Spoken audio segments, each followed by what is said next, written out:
ओम शांति। 31 मई 2024।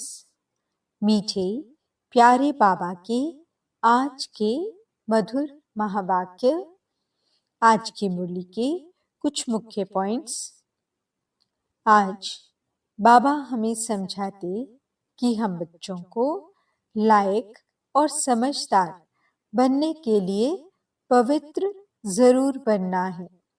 अपवित्रता के अंश, आलस्य और अलबेलेपन का त्याग करना है, तभी हम संपूर्ण निर्विकारी बन सकेंगे। विश्व को हेल से हेवन बनाने के लिए बाप के साथ सर्विस करनी है। इस कलयुगी दुनिया की रस्म रिवाज और लोक लाज छोड़ सत्य मर्यादाओं का पालन करना है। दैवी गुण संपन्न बन दैवी संप्रदाय की स्थापना करनी है। तो चलिए सुनते हैं आज की बाबा की मीठी प्यारी मुरली। ओम शांति। बाबा कहते, मीठे बच्चे, बाप आए हैं कांटों को फूल बनाने। सबसे बड़ा कांटा है देह अभिमान। इससे ही सब विकार आते हैं। इसलिए देही अभिमानी बनो। प्रश्न: भक्तों ने बाप के किस कर्तव्य को न समझने के कारण सर्वव्यापी कह दिया है? उत्तर: बाप बहुरूपी है। जहाँ आवश्यकता होती सेकंड में किसी भी बच्चे में प्रवेश कर सामने वाली आत्मा का कल्याण कर देते हैं। भक्तों को साक्षात्कार करा देते हैं। वे सर्वव्यापी नहीं, लेकिन बहुत तीखा रॉकेट है। बाप को आने जाने में देरी नहीं लगती। इस बात को न समझने के कारण भक्त लोग सर्वव्यापी कह देते हैं। ओम शांति। यह है छोटा सा गुलशन, ह्यूमन गुलशन। बगीचे में तुम जाओ तो उसमें पुराने झाड़ भी होते हैं, किस्म किस्म के। कहाँ मुखड़ियां भी होती हैं, कहाँ आधी खिली हुई मुखड़ियां होती हैं। यह भी बगीचा है ना। अब ये तो बच्चे जानते हैं। यहाँ आते हैं कांटों से फूल बनने। श्रीमत से हम कांटे से फूल बन रहे हैं। कांटे जंगल के हैं, फूल बगीचे में होते हैं। बगीचा है स्वर्ग, जंगल है नर्क। बाप भी समझाते हैं, यह है पतित कांटों का जंगल, वह है फूलों का बगीचा। फूलों का बगीचा था, वह अभी फिर कांटों का जंगल बना है। देह अभिमान है सबसे बड़ा कांटा। उसके बाद फिर सब विकार आते हैं। वहां तो तुम देही अभिमानी रहते हो, आत्मा में ज्ञान रहता है। अभी हमारी आयु पूरी होती है। अब हम ये पुराना शरीर छोड़ दूसरा जाकर लेंगे। साक्षात्कार होता है। हम गर्भ महल में जाकर विराजमान होंगे। फिर मुखड़ी बनकर मुखड़ी से फूल बनेंगे। यह आत्मा को ज्ञान है। सृष्टि चक्र कैसे फिरता है ये ज्ञान नहीं है। सिर्फ ये ज्ञान रहता है कि यह शरीर पुराना है, इसको अब बदलना है। अंदर में खुशी रहती है। कलयुगी दुनिया की कोई भी रस्म आदि वहां होती नहीं। यहाँ होती है लोक लाज, कुल की मर्यादा। फर्क है ना। वहां की मर्यादा को सत्य मर्यादा कहा जाता है। यहाँ तो है असत्य मर्यादा। सृष्टि तो है ना। बाप आते ही हैं, जबकि आसुरी संप्रदाय है। उसमें ही देवी संप्रदाय की जब स्थापना हो जाती है तब विनाश होता है। तो जरूर आसुरी संप्रदाय है, उसमें ही दैवी गुण वाली संप्रदाय स्थापन हो रही है। ये भी समझाया है, योग बल से तुम्हारे जन्म जन्मांतर के पाप नष्ट होते हैं। इस जन्म में भी जो पाप किए हैं वे भी बताने पड़े। उसमें भी खास है विकार की बात।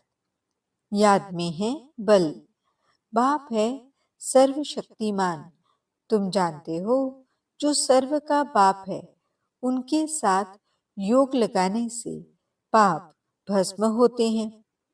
ये लक्ष्मी नारायण सर्वशक्तिमान है ना, सारी सृष्टि पर इनका राज्य है।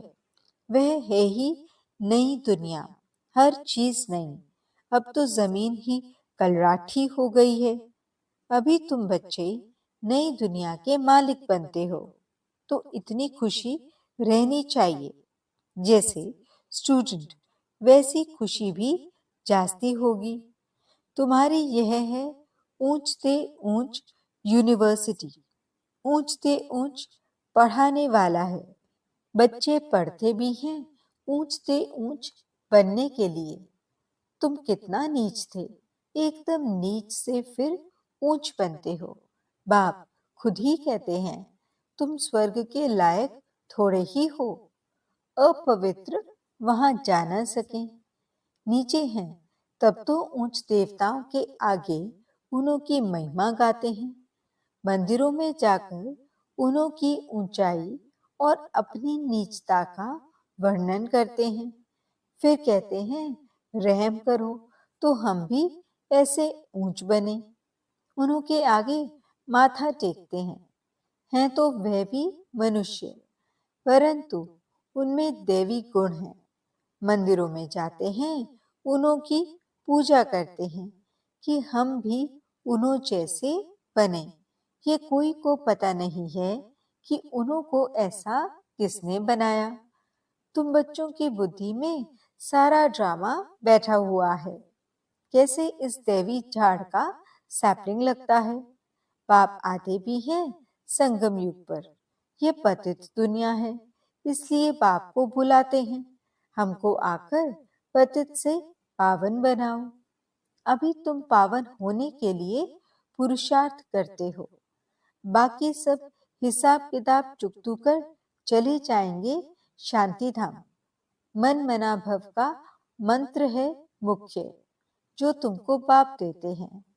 गुरु लोग तो ढेर के ढेर हैं, कितने मंत्र देते हैं। बाप का है ही एक मंत्र। बाप ने भारत में आकर मंत्र दिया था, जिससे तुम देवी देवता बने थे। भगवानुवाच है ना। वो लोग फल श्लोक आदि कहते हैं, परंतु अर्थ कुछ भी नहीं समझते। तुम अर्थ समझा सकते हो। कुंभ के मेले में जाते हैं, वहां भी तुम सबको समझा सकते हो। यह है पतित दुनिया, नर्क। सत्युग पावन दुनिया थी, जिसको ही स्वर्ग कहा जाता है। पतित दुनिया में कोई पावन हो न सके। मनुष्य गंगा स्नान कर पावन होने के लिए जाते हैं, क्योंकि समझते हैं शरीर को ही पावन बनाना है। आत्मा तो सदैव पावन है ही। आत्मा सो परमात्मा कह देते हैं। तुम लिख भी सकते हो, आत्मा पवित्र होगी ज्ञान स्नान से, न कि पानी के स्नान से। पानी का स्नान तो रोज करते रहते हैं। जो भी नदियां हैं, उनमें रोज स्नान करते रहते हैं। पानी भी वही पीते हैं। अब पानी से ही सब कुछ किया जाता है। बातें कितनी सहज हैं, परंतु किसकी भी बुद्धि में आती नहीं है। ज्ञान से ही सद्गति होती है सेकंड में। फिर कहते हैं, ज्ञान इतना अथाह है, जो सारा समुद्र स्याही बनाओ, जंगल को कलम बनाओ, धरती को कागज बनाओ, तो भी अंत नहीं हो सकता। बाप भिन्न भिन्न पॉइंट्स तो रोज समझाते रहते हैं। बाप कहते हैं, आज तुमको बहुत गुह्य बातें सुनाता हूँ। बच्चे कहते हैं, पहले क्यों नहीं सुनाया। अरे पहले कैसे सुनाएंगे? कहानी शुरू से लेकर नंबरवार सुनाएंगे ना। पिछाड़ी का पाठ पहले कैसे सुना सकेंगे? ये भी बाप सुनाते रहते हैं। ये सृष्टि चक्र के आदि मध्य अंत का राज तुम जानते हो। तुमसे कोई भी पूछे तो तुम झट रिस्पॉन्स कर सकते हो। तुम्हारे में भी नंबरवार हैं जिनकी बुद्धि में बैठा हुआ है। तुम्हारे पास आते हैं, पूरा रिस्पॉन्स नहीं मिलता है तो बाहर जाकर कहते हैं यहाँ तो पूरी समझानी नहीं मिलती है। फालतू चित्र रखे हैं, इसलिए उन्हें समझाने वाले बड़े अच्छे चाहिए, नहीं तो वह भी पूरा समझते नहीं हैं। समझाने वाला भी पूरा नहीं तो जैसे को तैसा मिला। बाप कहते हैं कहाँ कहाँ हम देखते हैं आदमी बड़ा समझदार है, बच्चे इतने श्रूड यानी होशियार नहीं हैं, तो फिर हम ही उनमें प्रवेश कर मदद कर लेते हैं, क्योंकि बाप तो है बहुत छोटा रॉकेट, आने जाने में देरी नहीं लगती है। उन्होंने फिर बहुरूपी व सर्वव्यापी की बात उठा ली है। ये तो बाप उन बच्चों को बैठ समझाते हैं। कोई कोई आदमी अच्छे होते हैं तो उन्हों को समझाने वाले भी ऐसे चाहिए। आजकल तो कोई छोटे पद से भी शास्त्र कंठ कर लेते हैं, क्योंकि आत्मा संस्कार ले आती है। कहाँ भी जन्म ले फिर वहां वेद शास्त्र आदि पढ़ने लग पड़ेंगे। अंतमति सो गति होती है ना। आत्मा संस्कार ले जाती है ना। अभी तुम बच्चे समझते हो, आखिर वह दिन आया आज जो स्वर्ग के द्वार सच सच खुलते हैं। नई दुनिया की स्थापना, पुरानी दुनिया का विनाश होना है। मनुष्यों को तो ये भी पता नहीं कि स्वर्ग नई दुनिया में होता है। तुम बच्चे ही जानते हो। हम सच्ची सच्ची सत्यनारायण की कथा व अमरनाथ की कथा सुन रहे हैं। है एक ही कथा, सुनाई भी एक ने है, फिर उसके शास्त्र बनाए हैं। दृष्टांत सब तुम्हारे हैं, जो फिर भक्ति मार्ग में उठा लिए हैं। तो संगम पर बाप ही आकर सब बातें समझाते हैं। ये बड़ा भारी बेहद का खेल है। इसमें पहले है सतयुग त्रेता राम राज्य, फिर होता है रावण राज्य। ये ड्रामा बना हुआ है। इनको अनादि अविनाशी कहा जाता है। हम सब आत्माएं हैं, ये ज्ञान कोई को है नहीं जो तुमको बाप ने ज्ञान दिया है। जो भी आत्माएं हैं उन्हों का पाठ ड्रामा में नूद हुआ है। जिस समय जिसका जो पाठ होगा उसी समय आएंगे, वृद्धि को पाते रहेंगे। बच्चों के लिए मुख्य बात है पतित से पावन बनना।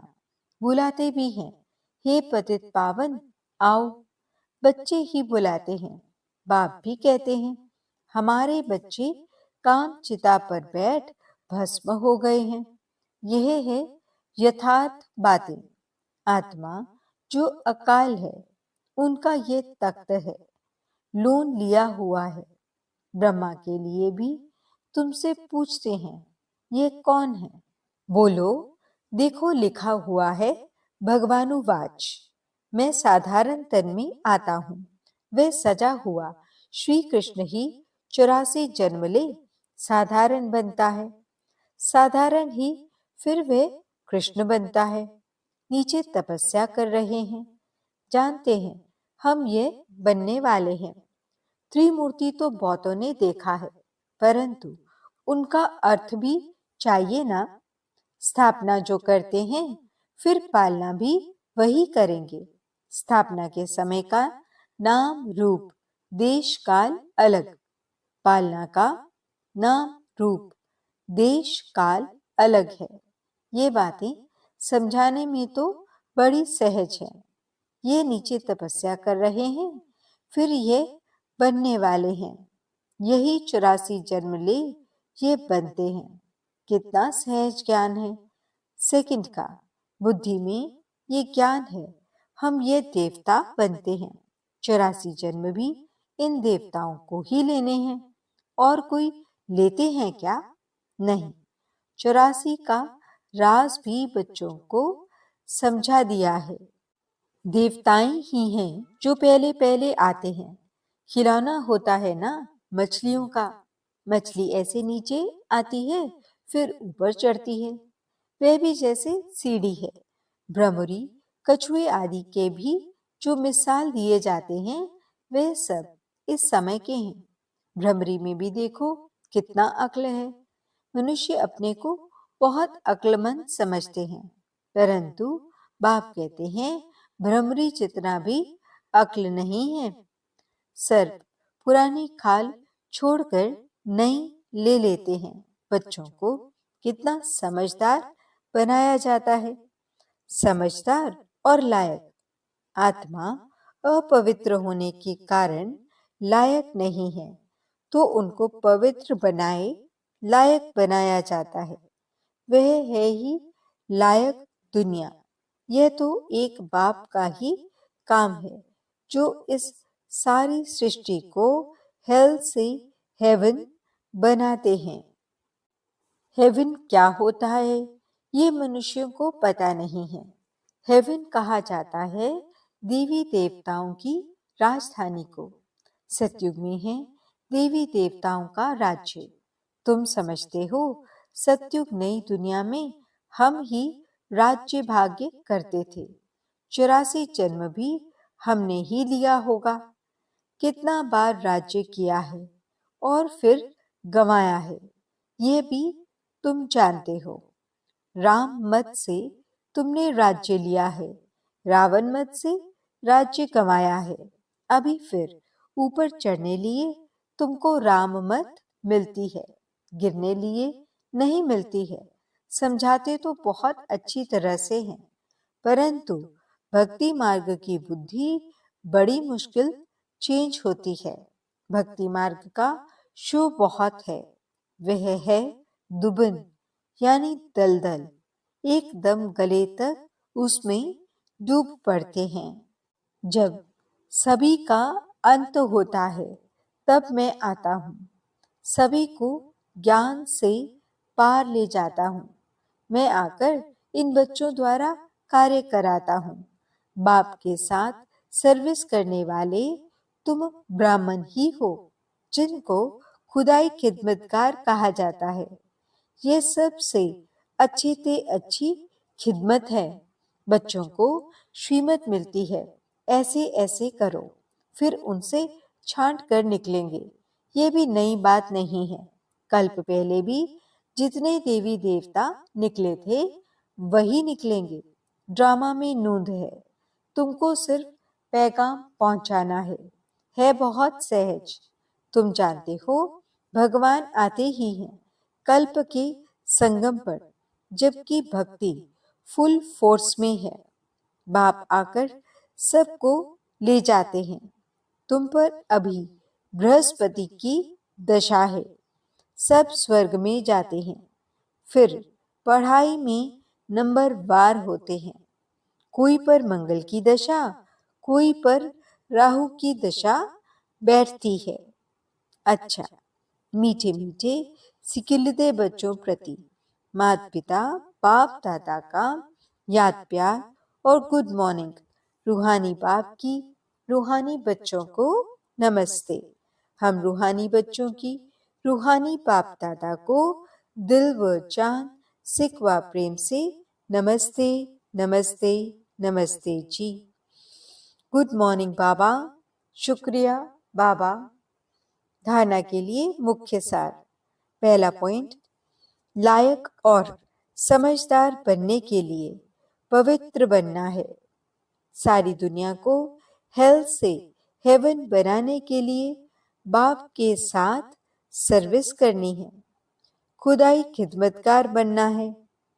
दूसरा पॉइंट, कलयुगी दुनिया की रस्म रिवाज, लोक लाज कुल की मर्यादा छोड़ सत्य मर्यादाओं का पालन करना है। दैवी गुण संपन्न बन दैवी संप्रदाय की स्थापना करनी है। वरदान, अपवित्रता का अंश, आलस्य और अलबेलेपन का त्याग करने वाले संपूर्ण निर्विकारी भव। दिनचर्या के कोई भी कर्म में नीचे ऊपर होना, आलस्य में आना या अलबेला होना, ये विकार का अंश है, जिसका प्रभाव पूजनीय बनने पर पड़ता है। यदि आप अमृत वेले स्वयं को जागृत स्थिति में अनुभव नहीं करते, मजबूरी से व सुस्ती से बैठते हो, तो पुजारी भी मजबूरी व सुस्ती से पूजा करेंगे। तो आलस्य व अलबेलेपन का भी त्याग कर दो, तब संपूर्ण निर्विकारी बन सकेंगे। स्लोगन, सेवा भले करो लेकिन व्यर्थ खर्च नहीं करो। ओम शांति।